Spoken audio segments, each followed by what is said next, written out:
Queridos amigos, hermanos, televidentes, que en esta Semana Santa hemos pensado desde Norte Grande Federal presentarles este especial de Semana Santa que nos irá ayudando a ahondar en los misterios que celebramos en estos días llamados santos, Semana Santa. Para los cristianos católicos, la Semana Santa claramente es el contemplar y meditar sobre el misterio central de nuestra fe cristiana, el cual es la pasión, la muerte y la resurrección del Señor. Por eso en este especial de Semana Santa, gracias a Norte Grande Federal, podremos ir discurriendo en los distintos momentos que debe vivir Jesús en los últimos días que Él estuvo en el mundo. Todos sabemos que la Semana Santa arranca con la solemne celebración del Domingo de Ramos, que evoca la entrada triunfal de Jesús a Jerusalén. Inmediatamente después de ese día gozoso, lo que viviremos será el día por día del drama de Cristo, que irá entrando cada vez más en el misterio del dolor, en el misterio del hombre, y para los creyentes tendremos la oportunidad de entrar en el gran misterio de Dios, de ese Dios que incondicionalmente nos ama y que incluso cuando lo traicionamos, Judas, lo negamos, Pedro, o pedimos su mismísima muerte, el pueblo, el Viernes Santo, su amor sigue siendo para nosotros fiel. Y ese es el misterio sobre el que queremos reflexionar y meditar y contemplar. El triduo pascual como tal arranca con una solemne celebración llamada la Cena del Señor, donde también vamos a meditar sobre el lavatorio de los pies y la institución de la Eucaristía, el sacramento por excelencia de los cristianos católicos, la Santa Misa. El Viernes Santo contemplamos justamente el momento culminante de el amor salvífico de Dios que muere en la cruz, justamente para cancelar nuestro pecado. Jesús toma sobre sí nuestras culpas y muere en la cruz perdonando a sus enemigos. Gran signo y prueba del amor incondicional que Dios tiene sobre nosotros. Y así llegamos al sábado. En el sábado, en el desarrollo de lo que es este especial de Norte Grande, especial de Semana Santa, contemplaremos dos imágenes muy potentes.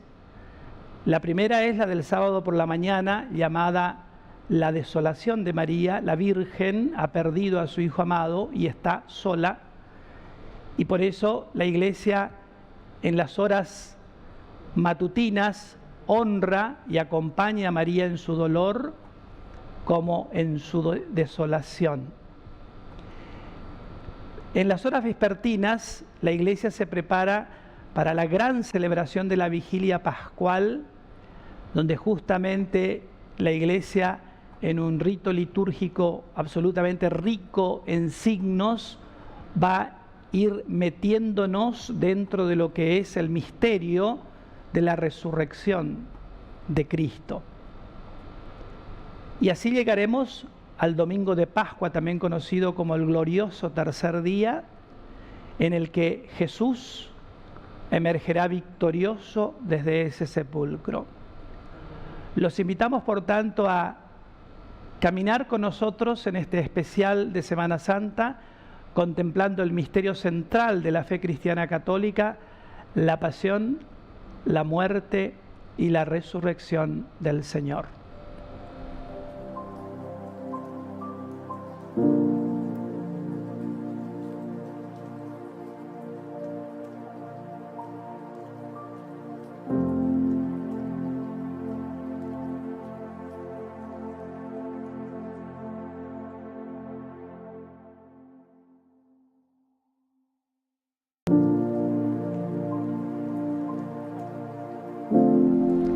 Bien, en esta parte, primera parte de este especial de Semana Santa, queremos meditar sobre la pasión de Cristo como una parábola de la historia. Nosotros sabemos que la pasión de Cristo sucedió allá lejos y hace tiempo, hace 2000 años en Jerusalén, y ahí hay una microhistoria que sin embargo es una parábola de la historia universal.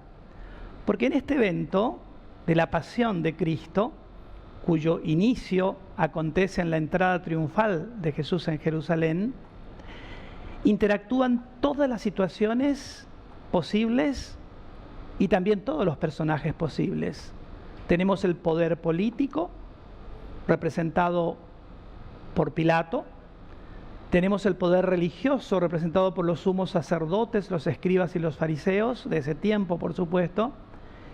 Y tenemos también la comunidad discipular, que serían el círculo íntimo de Jesús, que también manifiestan comportamientos que son paradigmáticos y que de alguna manera iluminan el comportamiento humano en situaciones fuertes de crisis y de prueba, ¿no es cierto?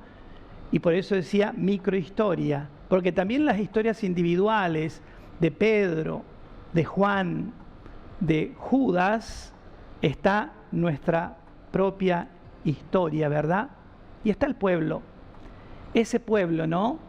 Que por ejemplo, en la entrada triunfal de Jerusalén, lo recibe a Jesús reconociéndolo como Rey, Señor y Mesías, lo alaba, lo celebra, cortan ramas, tienden mantos, danzan para Jesús, manifestándole la alegría de recibirlo a aquel que los llenó de esperanza. En esa multitud estaban los ciegos que recuperaron la visión, los sordos que oyeron, los paralíticos que volvieron a caminar, estaban los pecadores que fueron perdonados por Jesús, estaba el pueblo agradecido, recibiéndolo a Jesús como su Rey y Mesías. Y allí también, escondido en esa entrada triunfal de Jerusalén, de esa algarabía y de esa fiesta con la que es recibido el Señor, sin embargo está la tiniebla de esa manipulación perversa que algunos personajes de la historia de la pasión estarán tejiendo para justamente atrapar al justo y inocente,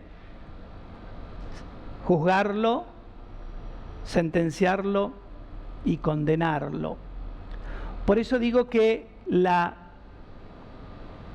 pasión de Jesucristo es una parábola de la historia, de todas las historias. Veamos, por ejemplo, el comportamiento de ese pueblo. Ese mismo pueblo que lo aclama como rey, horas después pedirá la crucifixión y la muerte, como para decir, qué fácil que resulta manipular al pueblo. Un pueblo que de buenas a primera cambia absolutamente de actitud y cambia absolutamente su comportamiento y su conducta. En horas previas lo reciben como Rey, Señor y Mesías, lo celebran, le cantan, le alaban, y horas después piden su condena. En vez de elegir al santo, eligen al ladrón. Lo ha dicho Pilatos, ¿no? ¿A quién quieren que libere? ¿A Jesús o a Barrabás? Libéranos a Barrabás. grita el pueblo, el mismo pueblo que lo aclamó como rey. Por eso, parábola de la historia, ¿no? Qué fácil resulta manipular al pueblo y hacerle cambiar absolutamente de opinión, ¿no? Pensemos, por ejemplo, en los medios corporativos de comunicación masiva que manipulan la información para manipular la conducta del pueblo. Es lo mismo. En la muchedumbre, mientras Jesús estaba siendo, juzgado, estaba ese entretelón de gente que le susurraba a los oídos del pueblo: elijan a Barrabás, elijan a Barrabás. También en la actualidad los medios de comunicación masiva pueden ser una herramienta tremenda de manipulación de la conciencia del pueblo. Puede, de hecho, cambiar la conducta de un pueblo a base de mentiras y de noticias elaboradas en laboratorios de información. Es lo mismo que le pasó a Jesús, ¿verdad? El pueblo manipulado para, en vez de elegir al inocente, elegir al ladrón, ¿verdad? Y tenemos también en el relato de la pasión, el comportamiento de Judas Iscariote, que veremos después, y también el comportamiento de Pedro, ¿verdad? Dos personajes emblemáticos. Tenemos el comportamiento de la soldadesca, de ese poder de choque militar que masacra al inocente. Y tenemos la estructura de poder político que se lava las manos frente al inocente y no se hace cargo de salvarlo, de protegerlo, al más frágil, al más vulnerable, que en ese momento era Jesús. El poder político lo deja librado a su suerte. Por eso, en este especial de Semana Santa, en el que meditamos entonces sobre la pasión de Cristo, decir que la pasión de Cristo continúa vigente. Se sigue manipulando al pueblo, se sigue masacrando a los inocentes, el poder político sigue ejerciendo justamente su poder no como servicio al pueblo, sino como servicio a sí mismos para mantenerse en sus estatus y en sus privilegios, por lo cual la pasión de Cristo está vigente hoy en nuestros días.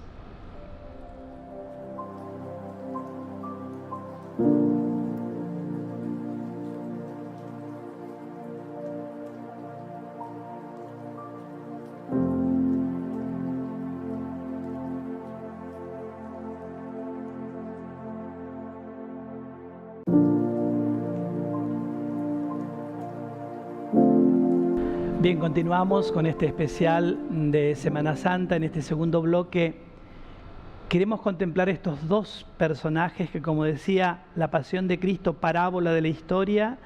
Entonces nos detenemos en estos dos personajes de la pasión de Cristo: Judas, el llamado traidor, y Pedro, el así llamado cobarde por haberlo negado a su maestro.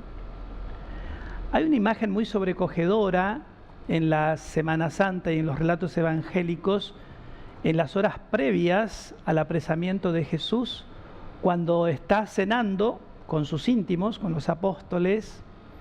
Jesús dice estas palabras misteriosas: les aseguro que alguno de ustedes me va a entregar.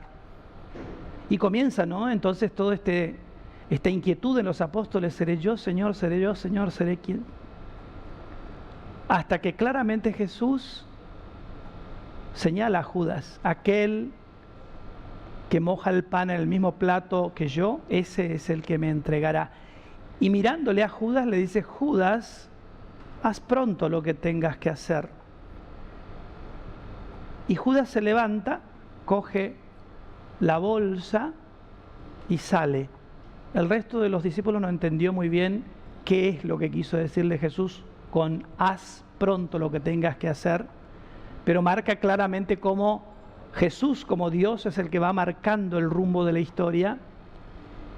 Y dice el texto que, esto es lo sobrecogedor, ¿no?, que cuando Judas sale de esa habitación en la que estaban cenando, dice el texto bíblico, y Judas entró en la noche, entró en la oscuridad. Claro, Judas iba a traicionar el proyecto. Judas iba a traicionar a aquel que era claramente el fundamento de ese proyecto, ¿verdad? Jesús, su maestro. Judas pretendió cambiarle la cabeza a Jesús y hacerlo entrar en la idea que él tenía de cómo debía suceder la liberación del pueblo de Israel. Podríamos decir que Judas intenta ideologizar la salvación.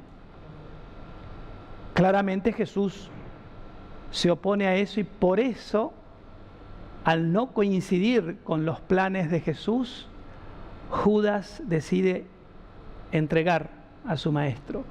Y de hecho, lo entrega, como dice el texto bíblico, por 30 monedas. ¿Qué nos invita a reflexionar esta imagen de Judas abandonando la comunidad y al maestro y entrando en la noche? Eso, esa fragilidad humana, esa debilidad humana de pretender nosotros hacer las cosas a nuestro modo, incluso intentando manipular a Dios y haciéndolo a Dios responsable de nuestros males, de nuestras frustraciones y de nuestros fracasos. Judas es la imagen justamente no solo de la traición, sino la de aquel personaje que encerrado en sí mismo, teniéndose a sí mismo como referencia, casi que dice, no vas a hacer las cosas como a mí me parece, listo, te entrego, te traiciono. ¿Cuántas historias individuales en las comunidades, en los pueblos, de personajes oscuros como Judas que intentan escribir la historia a su manera, de manera absolutamente egoísta, autorreferencial y absolutamente fundamentalista en sus ideas, ¿no? Cerrados. Sabemos cómo termina la historia de Judas, ¿no? Judas termina ahorcado, expresando que allí, cuando uno traiciona el amor, cuando uno traiciona los ideales, cuando uno traiciona el proyecto, lo que nos espera es la catástrofe. Pero el otro personaje fundamental, digamos, en el relato de la pasión es Pedro. Pedro era un hombre absolutamente bueno. Pedro, el primero de los apóstoles, al que Jesús le había dicho que sería la piedra sobre la que edificaría su iglesia, manifiesta en las horas de la pasión de Cristo su dimensión más humana, más frágil, más vulnerable, más cobarde, diríamos, ¿no? Él le había prometido a Jesús que era y estaba dispuesto a dar la vida por su maestro. Sin embargo, cuando Jesús es apresado, Pedro huye y de alguna manera sigue el destino de Cristo escondido detrás de las columnas, escondido en la multitud, porque no es capaz de dar la cara por su maestro, no es capaz de dar la cara por su líder. Y cuando es prácticamente obligado a dar la cara por su líder, porque le dice, tú eres uno del grupo de Jesús, tú eres Galileo, tú eres uno de ellos. Él lo niega, categóricamente lo niega. Yo no conozco a ese hombre, la negación de Pedro. Pero esta imagen de Pedro, en eso que estamos reflexionando sobre la parábola de la historia, que es la pasión en la historia también nuestra, personal, ¿qué nos revela y qué nos muestra el comportamiento de Pedro? Justamente eso, la cobardía. ¿Cuántas personas hoy se callan? ¿Cuántas personas, por no salir de su zona de confort, se esconden y no defienden al justo, no defienden la verdad, no defienden la justicia? Y entonces todos esos embrollos de los que hoy también se habla, ¿no? El lawfare, por ejemplo, ¿no? Esos negociados y esos contubernios de la justicia frente a muchos que, sabiendo lo que está sucediendo, se quedan callados por defender sus privilegios y por no salir de su zona de confort. Pedro lo niega a Jesús porque le implicaba claramente pagar lo que significaba honrar la verdad y defender y salvar al justo. No lo hace, es cobarde, huye. ¿Cuántos personajes, cuántos dirigentes hoy en nuestra sociedad pecan de omisión, de cobardía y se callan frente a la masacre del inocente, frente a la humillación del pobre, frente a todas las injusticias posibles? Emerge con fuerza la imagen del Pedro cobarde, que también él se lava las manos, niega la verdad y huye. Y esa cobardía entonces es claramente expresión de los tantos cobardes de la historia, ayer, hoy y siempre, que no se juegan por el inocente, se esconden, niegan la verdad. Y así le va la historia, ¿verdad? Por eso cierro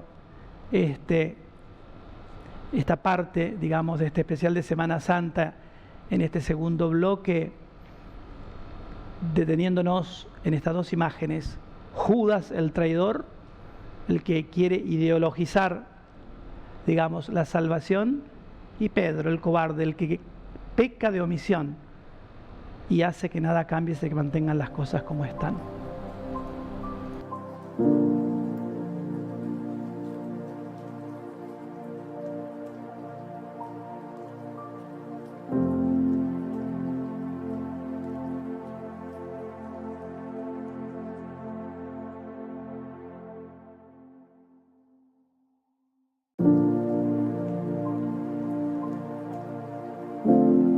Bien, queridos amigos, continuamos con este especial de Semana Santa aquí en Norte Grande Federal, y en este bloque vamos a hablar sobre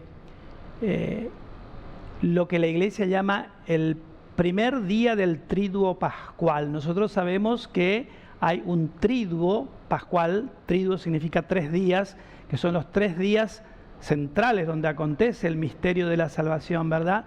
Y en este primer día del triduo, que es Jueves Santo, allí tenemos el primer día del triduo, Jesús da unos signos muy potentes que, digamos, marcarán absolutamente la historia de la humanidad, porque son signos absolutamente poderosos que de alguna manera, digamos, revolucionan la conciencia del ser humano y lo direccionan hacia un modo de ser, un modo de vivir. En el primer día del triduo, la Iglesia celebra lo que se llama la Cena del Señor, y dentro de esa cena nosotros tenemos, es la última cena, más conocida comúnmente como la última cena. En esa última cena nosotros tenemos 2 signos muy característicos. La institución, por así decir, de la Eucaristía, Jesús celebrando esa última cena, entonces inaugura la misa, es la primera misa, entonces, que se celebra allí el Jueves Santo, primer día del triduo pascual, y dentro de esa cena Él da otro signo muy importante, ¿no es cierto?, que es el del lavatorio de los pies.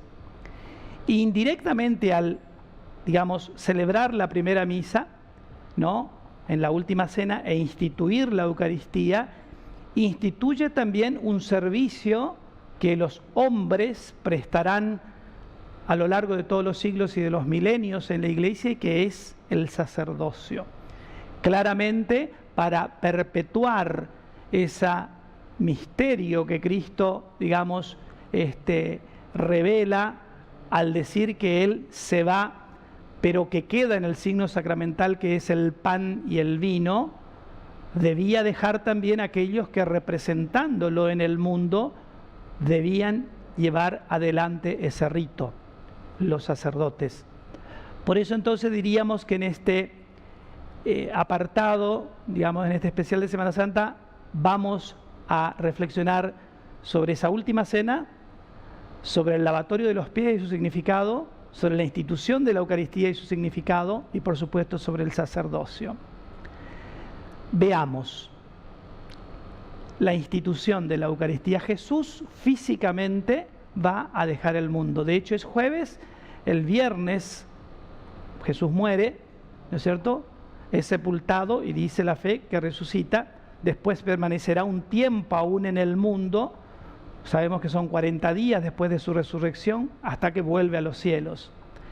Jesús claramente quiere dejar su presencia en el mundo, no una presencia simbólica, no una presencia legendaria, diríamos. Él quiere continuar estando en el mundo de manera absolutamente real, ¿no? Y en la última cena, cuando Él instituye la Eucaristía, ¿qué es lo que dice? Tomen, esto es mi cuerpo que se entrega por ustedes. Y parte el pan, ¿no? Después agarra la copa y dice, tomen, esta es mi sangre que se entrega por ustedes. Mi sangre, ¿no? Que será derramada por ustedes y por muchos para el perdón de los pecados. Y da una orden en imperativo. Hagan esto en memoria mía. Hagan. Es una orden divina, una orden de Dios. Porque Él sabía que una vez que Él se iba del mundo, la comunidad iba a necesitar su presencia, iba a necesitar sustentarse realmente en aquel que claramente les marcó una ruta y un camino. ¿Dónde se va a sustentar la comunidad? En la Sagrada Eucaristía.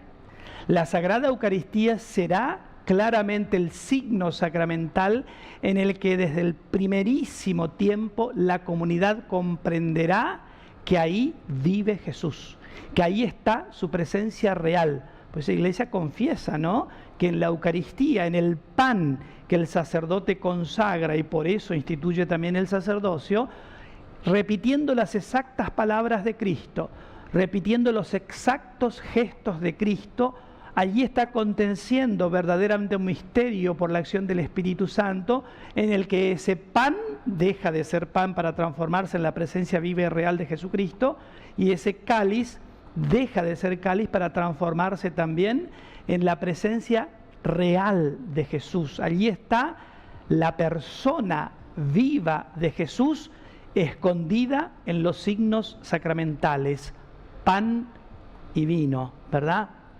Jesús deja ese signo justamente porque Él sabe que la comunidad seguirá apoyándose y sosteniéndose en su presencia, no ya física en el sentido de Jesús en carne y hueso, porque ya no está más, pero sí en el Jesús vivo que permanece eternamente en el mundo, en la presencia del pan y del vino, toda vez que instituido por Él como ministro y servidor, el sacerdote lo representará en la tierra repitiendo sus mismas palabras, sus mismos gestos y actualizando entonces el misterio de la salvación, haciendo que Jesús esté vivo, presente y real en ese signo sacramental. Este es el primer día del triduo, ¿verdad? La cena del Señor. Allí Jesús instituye la Eucaristía e indirectamente el sacerdocio, vale decir aquellos hombres que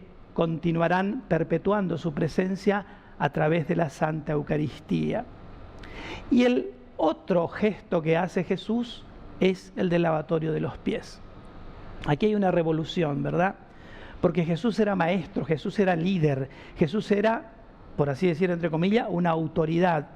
Y da el signo del lavatorio de los pies, que era el signo que acostumbraban a hacer, mejor dicho, el gesto que hacían los esclavos cuando un invitado importante llegaba a su casa. Como venían caminando por la tierra y con sandalias, entraban a las casas y entonces debían higienizar los pies, ¿no? Y entonces ese trabajo era un trabajo de esclavo. ¿Y quién lava los pies a los discípulos? Dios. el maestro, la suprema autoridad. Imagínense el signo que deja en la historia Jesús, ¿no? Entonces, eso, que la autoridad es verdaderamente un servicio o no es autoridad de nada, queda claramente significada en el lavatorio de los pies.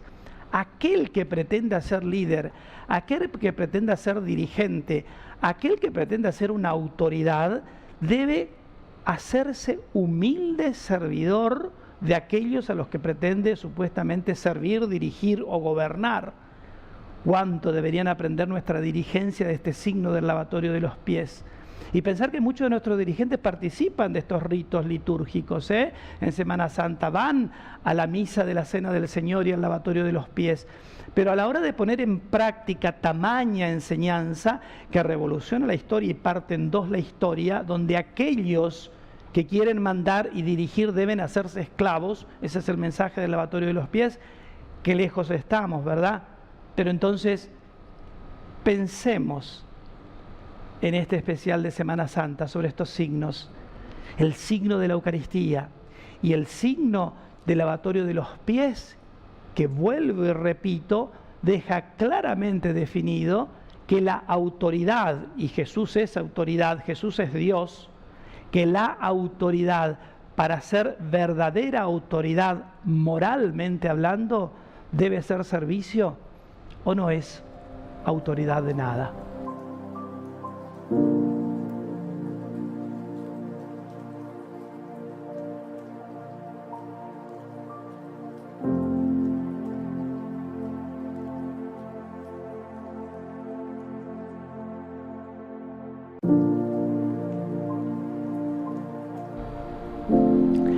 Bien, continuamos con este especial de Semana Santa, aquí desde Norte Grande, Federal, caminando con Jesús en el misterio de su pasión y de su muerte y también de su resurrección, la parábola de la historia. Y en este bloque hablábamos en el anterior sobre el primer día del Triduo, que era la cena del Señor y el lavatorio de los pies. Entramos al segundo día del Triduo, que es la pasión y muerte de Jesús. El Viernes Santo es el segundo día del Triduo. La Iglesia, único día en el que no se celebra misa en ningún lugar del mundo, recuerda, evoca y actualiza el misterio de la pasión y muerte de Jesucristo. El Vía Crucis, es decir, los pasos de Cristo que marcha hacia la muerte, hacia la entrega absoluta e incondicional a la voluntad del Padre, que recibe entonces esa, digamos, ofrenda que es la propia vida de Jesús en la cruz, como agradable para resarcir, para limpiar el pecado de la humanidad, ayer, hoy y siempre. La muerte de Cristo, que es un sacrificio ofertorial que Jesús hace en su propio cuerpo y en su propia sangre para limpiar el pecado de la humanidad, es justamente una ofrenda agradable al Padre que lo ofrece Jesús, el hombre Dios. ¿Y por qué digo Jesús, el hombre Dios? El sacrificio de Cristo en la cruz, la muerte de Cristo en cruz, se llama sacrificio vicario. Jesús, representándonos como seres humanos, en su propia humanidad, debe cancelar la deuda del pecado humano. A instancias de Adán y de Eva, nosotros quedamos enemistados con Dios, separados de la comunión con Dios. Y entonces debíamos recomponer esa unidad con Dios, y Dios claramente envía a Jesús al mundo para que Jesús recomponga esa deuda tomando carne. Jesús toma carne de la Santísima Madre, la Virgen María, que era humana, aunque no tenía pecado, preservada por la misión que tenía. Sin embargo, María es humana y Jesús toma carne, sangre y hueso de un ser humano, la Virgen María. ¿Por qué digo esto? Porque el sacrificio vicario, vale decir, el sacrificio que Jesús debe hacer en representación de los seres humanos, lo hace en representación de la carne humana que había pecado. Y por eso es que Dios le pide esa ofrenda a su Hijo amado, porque nosotros debíamos recomponer nuestro vínculo con Dios. Pero claramente debimos saldar la deuda, debimos pagar la deuda. Y la deuda no la podía pagar, por así decir, solamente Dios. Era claramente Dios que iba a venir a salvarnos, pero el Dios humanado, el Dios que toma carne para que la carne de Cristo, saldando la deuda, nos deje con mérito ante Dios. ¿Por qué nosotros decimos que Jesús es nuestro Salvador? Porque Él en su carne pagó todos nuestros pecados, sufrió, padeció todo lo que padeció cuando estuvo en el mundo, y eso sirvió para pagar la deuda del primer hombre y la primera mujer, Adán, como sacrificio vicario, sacrificio en representación de los seres humanos. Y ahí también nos damos cuenta el misterio, ¿no?, del amor impresionante que Dios tiene sobre el ser humano, que envía a su Hijo puro, santo, absolutamente inmaculado, para que tome carne, y entonces esa carne paga la deuda, y desde esa carne entonces nosotros somos salvados y redimidos. Yo siempre pongo un ejemplo que aclara un poco este misterio de fe, que es un misterio también, digamos, a veces difícil de explicar, ¿no es cierto? Misterio teológico, misterio de salvación. Yo digo, ¿por qué Jesús debió tomar carne para pagar nuestra deuda? Porque si Jesús no tomaba carne, nosotros no tendríamos ningún mérito como seres humanos ante Dios, ¿no es cierto?, a la hora de decir, pagamos nuestra deuda, pagamos nuestros pecados, si solo hubiera sido intervención divina sin participación de la carne humana. ¿Por qué digo esto? Y clarifica bien el ejemplo ¿no? ¿Qué tal que, por ejemplo, Alemania o Japón, que son países muy potentes económicamente, vengan y digan, bueno, le vamos a pagar la deuda a los argentinos? Y van al Fondo Monetario Internacional y le pagan la deuda a todos los argentinos sin que nosotros tengamos ninguna intervención. Desembolsillan de sus tesoros la plata y pagan la deuda de los argentinos. ¿Qué mérito tendríamos ante el mundo? ¡Qué vergüenza! Quedaríamos siempre como avergonzados por no haber sido capaces de saldar nuestra deuda. Y entonces cuando Jesús toma carne, está dándonos a nosotros los seres humanos el mérito del pago de esa deuda, porque si no hubiéramos quedado absolutamente sin méritos ante Dios, porque otro pagó por nosotros. No, Jesús encarnándose paga nuestra deuda con carne humana, y entonces sí podemos pararnos ante Dios con mucha dignidad, con mucho, diríamos, orgullo también, porque en Cristo, hombre, Dios, hemos sido capaces entonces de pagar esa deuda, ¿no? Pero en todo caso, el Viernes Santo contemplamos ese misterio de amor incondicional de Dios, de amor fiel de Dios. Jesús muere por amor y muere enseñándonos a amar, ya que Él muere perdonando a los enemigos, aquellos que lo masacraron, que lo destrozaron, que le volvieron absolutamente nada, ¿no? Son perdonados por Jesús. Jesús muere en la cruz diciendo, perdónalos, Padre, porque no saben lo que hacen. Y en ese gesto incondicional de amor absoluto del hombre Dios, nos abre un camino también a nosotros para creer que es posible perdonar, para creer que es posible amar a los enemigos, para creer que es posible redimirnos nosotros mismos sobre la base del perdón, de la compasión y de la misericordia. El amor no será defraudado. El amor siempre es victorioso. En el odio, en el rencor, en la guerra, en las divisiones siempre perdemos. Lo que deja el odio, el rencor, el resentimiento siempre es devastación. Sin embargo, el amor nos abre la posibilidad a una redención maravillosa, porque el amor siempre es victorioso y en el amor nunca seremos defraudados. Ese es el ejemplo y el testimonio de Cristo en el segundo día del Triduo, muriendo en la cruz por amor y abriendo en la historia un nuevo camino, el camino del perdón, el camino de la misericordia, el camino del amor a los enemigos, el camino de un ser humano mejorado. ¿Cuánto deberíamos aprender los argentinos del testimonio del Cristo que muere en la cruz? Enfrentados, divididos, hablando mal, arrancándonos los ojos, despellejándonos por poder, por avaricia, por mezquindad tantas veces.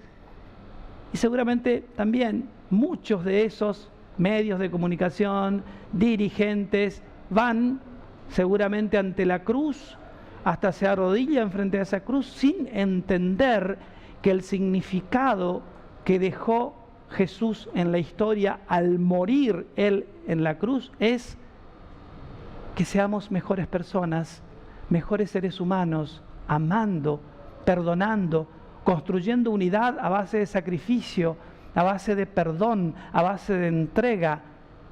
Cada uno debería hacer eso y seguramente si fuéramos capaces de hacerlo, qué diferente humanidad, qué diferente sociedad, qué diferente país tendríamos.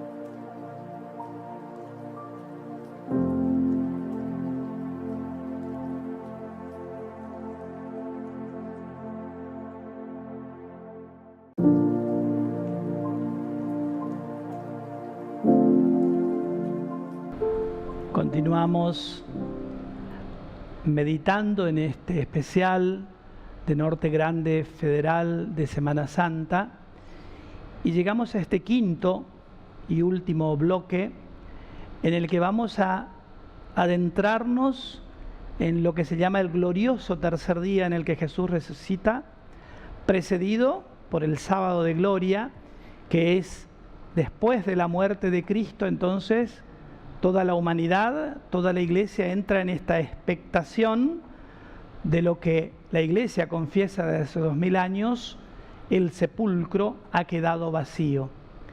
Cristo ha resucitado. En este día, que es el tercero del Triduo, ¿verdad?, vivimos la vigilia pascual, que como le decía es la espera, la preparación a la gran proclamación de Aleluya, Jesucristo ha resucitado, y que entonces en el sábado tiene toda esa connotación de espera, de vigilancia. La humanidad de alguna manera vigila, está en vela frente al misterio que acontecerá el domingo de Pascua, que es la resurrección del Señor. Aquí tenemos dos imágenes que son muy fuertes, por supuesto. En primer lugar, el sábado por la mañana la Iglesia contempla a la desolada. María, de alguna manera, es la humanidad desolada. Dios ha muerto. El amor de los amores yace en un sepulcro. Y por eso es que este día también es, en la Iglesia, especialmente el sábado por la mañana, la piedad popular de alguna manera está con María desolada. La Virgen ha quedado sola. La Madre ha perdido al amor de los amores. El fruto bendito de su vientre yace en un sepulcro. Y por eso, sábado por la mañana es María desolada, la humanidad desolada. Nos hemos quedado, por así decir, solos. El amor de los amores yace muerto en un sepulcro, ¿verdad? Pero el sábado también, en las horas vespertinas, la Iglesia se dispone a la celebración de la gran proclamación, que es justamente la vigilia pascual. La vigilia pascual es después, cuando el sol se oculta, ¿no es cierto? La iglesia entra en este estado de oración y por eso hay un rito litúrgico maravilloso que se llama la vigilia pascual, en la que la iglesia se reúne, los templos están a oscura, ¿verdad? Y la iglesia se prepara a la Pascua de Cristo alrededor de la palabra, alrededor del fuego. Se bendice el fuego nuevo con el que se encenderán los cirios pascuales, que simbolizan a Cristo resucitado y que irrumpirán en ese templo en penumbras, el cirio pascual con la luz del tomado del fuego nuevo para anunciar el gozo de la resurrección de Cristo. Allí se canta el pregón pascual, que es el gozoso anuncio de que Jesús ha resucitado de entre los muertos. Y allí también se bendice el agua, renovamos las promesas bautismales y la iglesia canta jubilosa el aleluya. Aquel que yacía en el sepulcro se ha levantado de entre los muertos, y el Padre, justamente por haber sido fiel a su voluntad, a la voluntad del Padre, lo confirma levantándolo del sepulcro. Si bien es cierto, la vigilia pascual es todo un tiempo de vela a través de la palabra, de los salmos y de las oraciones, esta vigilia pascual nos lleva al domingo de Pascua. Jesús resucitó el tercer día. No sabemos exactamente cuándo. Sabemos que fue en el amanecer, digamos, de ese glorioso tercer día en el que Jesús se levanta entre los muertos. Las primeras que se dan cuenta de este evento misterioso y que encuentran el sepulcro vacío son las mujeres. A la cabeza, María Magdalena. María Magdalena es la que primero se encuentra con Jesús resucitado. Va al sepulcro, lo encuentra vacío, hasta que hay una interacción con un personaje que ella al principio no reconoce, está todo vestido de blanco, hasta que él la nombra, le dice María, y cuando le pronuncia el nombre, ella lo reconoce a Jesús resucitado. Esto nos dice que si bien es cierto Jesús en su cuerpo sigue siendo el mismo Jesús, es distinto. Tanto es así que los apóstoles y María Magdalena, los mismos peregrinos de Emaús, no lo reconocen. Vale decir, la resurrección lo cambia cualitativamente y ya no es el Jesús humano, es el Jesús glorioso y resucitado, y por eso claramente es distinto, ¿verdad? Pero claramente la Pascua acontece entre las horas después de la medianoche, ¿no es cierto?, después del sábado y el amanecer de ese domingo, en el que las mujeres, junto a María Magdalena, encuentran el sepulcro vacío.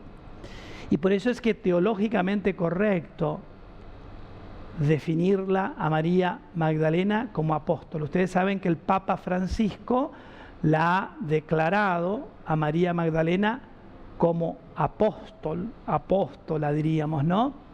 Porque es la primera que se encuentra con el resucitado, estuvo siempre con Jesús, fue parte del círculo íntimo de Jesús, fue testigo de los milagros, fue testigo de las curaciones, escuchó todas las prédicas de Jesús, estuvo en el círculo íntimo y es la primera que lo ve a Jesús resucitado y sale disparada hacia los discípulos a anunciarles que Jesús vivo se les había aparecido, porque eso es un apóstol, un testigo de la resurrección, alguien que aquel que lo vieron crucificado y muerto un Viernes Santo, lo volvieron a ver vivo.